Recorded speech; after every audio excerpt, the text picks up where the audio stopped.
সেই শাসন ব্যবস্থার সবচেয়ে গুরুত্বপূর্ণ বিষয় হলো বিরোধিতা।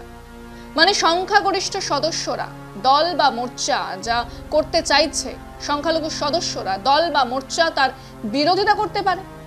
এমনকি সংসদে বসে থাকা প্রত্যেক দল একমত হয়েও যদি একটা আইন পাস করে, তাহলেও আপনি একলা কয়েকজনে মিলে, কয়েকটা সংগঠন মিলে তার বিরোধিতা করতেই পারেন, বলতেই পারেন আমরা এই আইন মানছি না, বলতেই পারেন। সেটাই গণতন্ত্র। আমাদের সংবিধান সেই গণতান্ত্রিক ধারণাকে ভিত্তি করেই গড়ে উঠেছে। আমাদের সংবিধানে ৩য় অধ্যায় দেশের প্রত্যেক নাগরিককে কিছু অধিকার, মৌলিক অধিকার দেওয়া হয়েছে। সেখানে বলা আছে প্রত্যেক মানুষের ফ্রিডম অফ স্পিচ আছে, মনের কথা খুলে বলার অধিকার আছে। হ্যাঁ, মন কি বাতে শুধু মোদিজি বলবেন, বাকিরা সারা জীবন শুনেই যাবে, এমনটা নয়। বলা আছে যে প্রত্যেক নাগরিক বলতে পারে তার মনের কথা, দেশের যে কোনো জায়গায় গিয়েই বলতে পারে।